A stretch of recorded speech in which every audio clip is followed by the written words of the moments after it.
Hello everyone, welcome to my channel code story with Mike. तो आज अपने अरे के प्लेलिस्ट का वीडियो नंबर 134 करने जा रहे हैं। लीड को नंबर 2270 मीडियम मार्क्ड है, बट सिंपल सा प्रॉब्लम है, ज़्यादा डिफ़िकल्टी नहीं होगी इसमें आपको। ठीक है, तो देखते हैं। स्टार्ट करने से पहले बड़ा इंपॉर्टेंट मोटिवेशन है। कल किसी ने कमेंट में ये डाला था एंड मैंने उसी को लिखा है यहाँ पर। तो थैंक्स टू दोज गाइज जिन लोगों ने कमेंट में मेंशन किया था इस चीज़ को। देखो, अगर आप किसी गोल के लिए आप काम कर रहे हो ना, तो सबसे पहले तो आप खुद से ये पूछो, how bad do I want it. कितने हद तक आप गुजर सकते हो उस गोल को पाने के लिए, कितना हार्ड वर्क आप कर सकते हो। How bad do you really want it? Bad enough to wake up early, stay up late and push through every challenge? Bad enough to silence doubt, ignore excuses and outwork everyone else? Do you want it so bad that giving up isn't an option? Giving up option में होना ही नहीं चाहिए आपके। ठीक है, it should be the fuel that drives me and you forward every single day. Do you really want it that bad? If yes, then you are in the right path. Okay, number of ways to split array. You are given a zero index integer array nums of length n. Nums contains a valid split at index I if the following are true: the sum of the first I plus 1 elements is greater than or equal to the sum of the last n minus I minus 1 element. ठीक है, there is at least one element to the right of I. ठीक है, I less than N minus one तक चलेगा। Return the number of valid split in nums. जैसे यहाँ पर example को देखो, ऐसे कितने वैलिड स्प्लिट है। अगर मान लेते हैं आपका आई यहाँ पर है, क्या आप यहाँ पर स्प्लिट लगा सकते हो? तो अगर यहाँ पर स्प्लिट लगाना है तो ये दो कंडीशन फॉलो होना चाहिए। पहला कंडीशन क्या है कि sum of first I plus one element. I मतलब इंडेक्स 0 है, इंडेक्स 1 है, इंडेक्स 2 है, इंडेक्स 3 है। तो आई प्लस वन मतलब एक एलिमेंट, आई 0 पर है ना, तो एक एलिमेंट। ठीक है, सम ऑफ फर्स्ट एक एलिमेंट, ये कितना हो गया, इसका सम हो गया 10। और इसके रिमेनिंग कितने एलिमेंट्स हो गए? एन इज इक्वल टू कितना है, 1 2 3 4 है। तो रिमेनिंग कितने एलिमेंट्स हो गए? 4 माइनस आई माइनस वन, यानी कि 4 minus 0 minus 1, that is 3 elements होंगे। मतलब राइट साइड में जितने एलिमेंट्स हैं ये वाले, इसके सम कितना होगा? 7 4 11 माइनस 8, 3 हो गया। तो यही बोला गया कि 10 must be greater than equal to 3 होना चाहिए। येस, दैट इज करेक्ट, है ना। Sum of first I plus one element is greater than equal to sum of the remaining element. ठीक है, तो ये कंडीशन सेटिस्फाई हो गया। दूसरा कंडीशन क्या है कि आई के राइट हैंड साइड में एटलीस्ट एक एलिमेंट होना चाहिए। ऑब्वियसली आई यहाँ पर, इसके राइट हैंड साइड में 3 एलिमेंट है, तो दोनों कंडीशन सेटिस्फाई हो गया। मतलब ये एक वैलिड स्प्लिट है। ठीक है, एक वैलिड स्प्लिट है। और देखते हैं और कितने स्प्लिट कर सकते हैं। तो ये तो वैलिड स्प्लिट था, तो मैं काउंट में बढ़ा देता हूँ कि काउंट इज इक्वल टू एक स्प्लिट मिल गया मुझे। अब आई मान लेते हैं यहाँ पर आया, अब देखता हूँ यहाँ पर स्प्लिट मार सकते हैं कि नहीं। अगर यहाँ स्प्लिट मारेंगे तो इतने का सम निकाल लेते हैं, 10 4 14, इसका सम कितना हो जाएगा, -1 हो जाएगा। तो 14 is greater than equal to -1, correct. ठीक है, आई के राइट हैंड साइड में भी मोर देन वन एलिमेंट है। ओके, तो this is also a valid split. तो एक और स्प्लिट मुझे मिल गया, है ना, इंडेक्स नंबर 1 पर। ठीक है, अब आई को आगे बढ़ाते हैं। यहाँ पर स्प्लिट मार सकते हैं, देख लेते हैं। 10 4 14, 14 माइनस 8 6 हो गया, और यहाँ पर 7 हो गया। क्या 6 is greater than equal to 7 है? नो। तो ये कंडीशन सेटिस्फाई नहीं हो रहा है, तो ये एक वैलिड स्प्लिट नहीं है। ओके, उसके बाद आई यहाँ पर ला के स्प्लिट मार सकते हैं क्या? नहीं, यहाँ स्प्लिट मारेंगे तो राइट साइड में कोई एलिमेंट ही नहीं बचेगा, तो वैलिड स्प्लिट नहीं है। यहाँ दे रखा है कि n-1 से लेस तक आई जाएगा सिर्फ, मतलब आई सिर्फ यहाँ तक ही जाएगा, क्योंकि इसी के राइट साइड में एक एलिमेंट मिल रहा है। आई यहाँ पर ले जाओगे तो राइट साइड में कोई एलिमेंट नहीं है ना। ठीक है, तो हमें 2 स्प्लिट मिला, इसलिए इसका आंसर 2 है ना। तो प्रॉब्लम थोड़ा स्ट्रेट फॉरवर्ड सा है। देखते हैं हमारा थॉट प्रोसेस क्या होना चाहिए। अभी थोड़ी देर पहले आपको ये रियलाइज़ हो गया होगा कि फॉर एनी गिवन आई, मान लेते हैं अब आई यहाँ पर है आपका, तो आपका सबसे पहली जिम्मेदारी होती है कि आप पहले इतने का सम निकाल लो, आई प्लस वन एलिमेंट्स का, 0 1 2 3। तो सम निकाल लो। तो आप इसको क्या बोलोगे? इसको लेफ्ट सम मान लेते हैं कि लेफ्ट हैंड साइड का सम ये हो गया, और फिर आपको राइट हैंड साइड का सम चाहिए होगा। राइट हैंड साइड का सम कितना हो जाएगा? इस आई के बाद वाले जितने एलिमेंट्स हैं इनको जोड़ लो, 4 माइनस 8 प्लस 7, है ना, 3 आ गया। फिर कंपेयर कर लो, अगर 10 is greater than equal to 3 है, ठीक है, तो ऑब्वियस एक स्प्लिट वैलिड है, ये स्प्लिट वैलिड है। तो फिर आई यहाँ पर आएगा। ठीक है, आई यहाँ पर आएगा तो फिर से आप इतने का सम निकालो, है ना। तो फॉर लूप लगाओ, 0 से लेकर आई तक का एलिमेंट्स का सम निकालो, 10 + 4। ठीक है, फिर फॉर लूप लगाओ और आई प्लस 1 से लेकर एंड तक का एलिमेंट निकालो, कितना हो गया, -8 + 7। फिर इनको कंपेयर करते चलो एंड सो ऑन करते चलो हर आई के लिए। तो इस ये हो गया ब्रूट फोर्स तरीका, है ना। क्यों ब्रूट फोर्स है ये? क्योंकि प्रॉब्लम में जैसा बोला गया आप एज इट इज़ वैसा कर दे रहे हो। मतलब फॉर एनी गिवन आई आप क्या कर रहे हो कि 0 से लेकर आई तक फॉर लूप चला रहे हो और उसका सम निकाल रहे हो, सम ऑफ लेफ्ट। फिर i+1 से लेकर n-1 तक जा रहे हो, उसका सम निकाल रहे हो, सम ऑफ राइट, है ना। तो आप कुछ ऐसा कर रहे हो कि for i is equal to 0, I is less than n-1, I plus plus. ध्यान देना i लेस देन n-1 तक क्यों जा रहा हूँ? क्योंकि i यहाँ पर नहीं आ सकता, है ना। इसके राइट हैंड साइड में कोई एलिमेंट ही नहीं है, तो i लेस देन n-1 यानी कि i यहीं तक आएगा, ठीक है।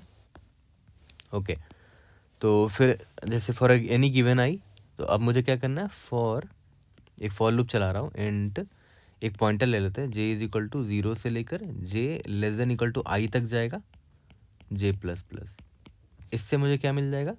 लेफ्ट सम मिल जाएगा। Left sum plus is equal to nums of j, ठीक है। सिमिलरली एक और फॉर लूप आप लिखोगे जो राइट सम निकाल देगा। j इज इक्वल टू, ये कहाँ से स्टार्ट होगा? i+1 से स्टार्ट होगा और j less than n j plus plus, ठीक है। ये निकाल देगा मेरा right sum plus is equal to nums of j, है ना। यहाँ पर left sum is equal to 0 और right sum is equal to 0 define कर लेना। अब बस यहाँ पर ये चेक कर लेना कि if left sum is greater than equal to right sum हुआ तो स्प्लिट का count plus is equal to 1 कर देना, ठीक है। तो देखो साफ साफ दिख रहा है ओ ऑफ एन स्क्वायर सोल्यूशन है ना, क्योंकि बाहर ओ ऑफ एन है और आप फिर से अंदर फॉर लूप चला रहे हो यहाँ पर, ठीक है। सम लेफ्ट सम निकालने के लिए और राइट सम निकालने के लिए। तो फॉर एवरी आई, देख रहे हो, फॉर एवरी आई आप क्या कर रहे हो? इटरेट मार रहे हो, यहाँ से यहाँ तक इटरेट मारा, फिर यहाँ से यहाँ तक इटरेट मारा, याद करो। फिर यहाँ पर अगर आई था तो इतना को इटरेट आप दोबारा मार रहे हो, फिर इतना को इटरेट दोबारा मार रहे हो, तो बार बार आप एलिमेंट्स को विजिट कर रहे हो। तो ओ ऑफ एन स्क्वायर तो इधर हो गया आपका आराम से, ठीक है। तो क्या हम इसको फर्दर ऑप्टिमाइज कर सकते हैं? डेफिनेटली कर सकते हैं। अगर आप नोटिस करो, आप जो डबल फॉर लूप चला रहे हो, ये वाला फॉर लूप और ये वाला फॉर लूप क्यों चला रहे हैं? आपको सम चाहिए ना, लेफ्ट हैंड साइड का आपको सम चाहिए, राइट हैंड साइड का आपको सम चाहिए, तो आप आराम से निकाल सकते हो विदाउट एक्स्ट्रा फॉर लूप। देखो कैसे, 10 4 -8 7, देखो ध्यान देना, 0 1 2 3। अब देखो मान के चलते हैं आपको टोटल सम पता है ऑलरेडी। टोटल सम कितना है? 10 4 14, 14 7 21, सॉरी 10 4 14 हो गया, 14 -8 6 7 13 हो गया। टोटल सम इतना है, आपको पता है कि ओवरऑल सम इतना है। अब देखो, अब मान लेते हैं आपका करंट पॉइंटर यहाँ पर है, ठीक है। तो अब इसका सम निकालते चलो। लेफ्ट सम नाम का एक वेरिएबल ले लो, left sum plus is equal to nums of I, ठीक है। तो अभी कितना है? 10 हो गया लेफ्ट सम, है ना। और राइट सम आप बहुत आसानी से निकाल सकते हो। देखो कैसे, आपको लेफ्ट हैंड साइड तक का सम पता है, इतना का सम पता है, और आपको ओवरऑल सम पता है कितना है? 13। तो भाई 13 में से ओवरऑल सम में से इतने को माइनस कर दो, रिमेनिंग सम आराम से निकल जाएगा, है ना। तो आप क्या करो, ओवरऑल सम आपको पता है 13 है, माइनस लेफ्ट सम कर दो, तो आपको राइट सम निकल के आ जाएगा। कितना आ गया? ये 3 आ गया। अब आप कंपेयर कर लो कि अगर left sum is greater than equal to right sum है तो स्प्लिट का काउंट प्लस प्लस कर देंगे। वेरी इजी, है ना। फिर सिमिलरली आई जब यहाँ पर आएगा तो मेरा लेफ्ट सम में प्लस, फिर से plus nums of I add होगा, तो अब मेरा ये कितना हो जाएगा? पहले 10 था, उसमें +4 हो गया, 14 हो गया। मेरा ओवरऑल सम कितना था? 13 था, है ना। 13 माइनस 14 करो तो कितना आएगा? -1 आ जाएगा। इसका मतलब क्या हुआ? इतने का सम 14 है, ये रहा, और रिमेनिंग सम कितना हुआ? मैंने ओवरऑल सम में से इतने को माइनस कर दिया, तो ये इसका सम निकल गया -1, है ना। ठीक है, या तो आप इसको एक प्रीफिक्स अरे, मतलब एक प्रीफिक्स अरे बना लो, है ना, उससे भी कर सकते हो। 10 हो गया, 14 हो गया, 14 - 8 6 हो गया, 6 7 13 हो गया, है ना। तो प्रीफिक्स अरे की मदद से भी आप आराम से निकाल सकते हो। फॉर एनी गिवन इंडेक्स आई आपको पता है कि वहाँ तक का सम कितना है ना। और उसके बाद आप ओवरऑल सम आपको पता है, कैसे निकालेगा ओवरऑल सम कितना है? ये है लास्ट वाला एलिमेंट, ओवरऑल सम इतना है, ओवरऑल सम, और उसमें से आपको इतने तक का सम माइनस करना है। इतने तक का सम कितना है? 14 है, तो माइनस कर दो, आपको पता चल जाएगा। बट एक्स्ट्रा अरे ना लेने के बजाय आप सिंपल 2 वेरिएबल से काम चला सकते हो। आपको ओवरऑल सम पता है, आप लेफ्ट हैंड साइड का सम निकालते चल रहे हो, तो राइट हैंड साइड का सम आराम से निकल जाएगा, है ना। यहाँ तक क्लियर हो गया। तो यहाँ पर मैं लिख देता हूँ कि लेफ्ट हैंड साइड का सम आप बड़े आराम से निकाल सकते हो, नम्स ऑफ आई करते रहना, है ना, क्यूमुलेटिव सम निकालते रहना, ठीक है। और राइट हैंड साइड का सम तो बड़े आसानी से निकल जाएगा, will be equal to overall sum जितना है अरे का, उसमें लेफ्ट हैंड साइड का सम माइनस कर दो, दैट्स इट। बस यही था इस प्रॉब्लम का की, यही आपको आइडेंटिफाई करना था, बाकी problem is very easy.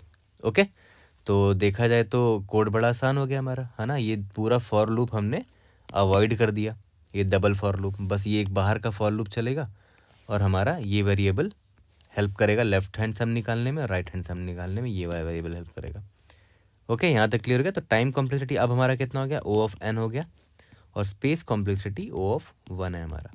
Okay, तो एक काम करता हूँ, ब्रूट फोर्स और प्रीफिक्स अरे की मदद से आप कमेंट में मुझे कोड करके बताओ। ओके, और मैं ये वाले वेरिएबल का कोड अभी करके आपको दिखा देता हूँ। ओके, तो चलो जल्दी से इसका कोड कर लेते हैं। Int N is equal to nums dot size दे लिया मैंने, और सम का वैल्यू बहुत बड़ा हो सकता है, इसीलिए लॉन्ग लॉन्ग लेंगे हम लोग।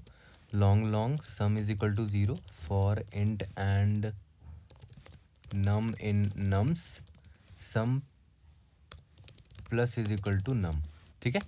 और लेफ्ट सम ले लेते हैं, left sum is equal to 0, long right sum भी निकालेंगे उसी टाइम पे 0, और int split is equal to 0 ले लेते हैं, ठीक है। For int I is equal to 0, I is less than N minus 1, I plus plus. देखो इन चीज़ों में कंफ्यूज नहीं हुआ करो कि आई लेस देन एन माइनस 1 क्यों किया है। क्वेश्चन में दे रखा है कि आई के राइट हैंड साइड में more than greater than equal to 1 element होने चाहिए, एटलीस्ट एक एलिमेंट होना चाहिए। तो आई को अगर मैं एन माइनस 1 ले जाऊँगा तो उसके राइट साइड में कोई एलिमेंट होगा ही नहीं, index N minus 1 last index होता है, इसीलिए एन माइनस 1 नहीं ले जा सकता, इसलिए देखो I less than N minus 1 है, ठीक है। Left sum plus is equal to nums of I हो जाएगा। तो लेफ्ट सम अगर आपको पता है तो राइट सम आप आराम से निकाल सकते हो, right sum is equal to overall sum आपको पता है और लेफ्ट सम पता है, दोनों को माइनस कर दोगे तो निकल आएगा। If left sum is greater than equal to right sum हुआ तो स्प्लिट का काउंट बढ़ जाएगा, है ना। लास्ट में रिटर्न क्या करना है आपको, स्प्लिट करना है। सबमिट करके देखते हैं, we should be able to pass all the test cases. कोई भी डाउट होता है, read in the comment section और try to help you out. See you in the next video, thank you.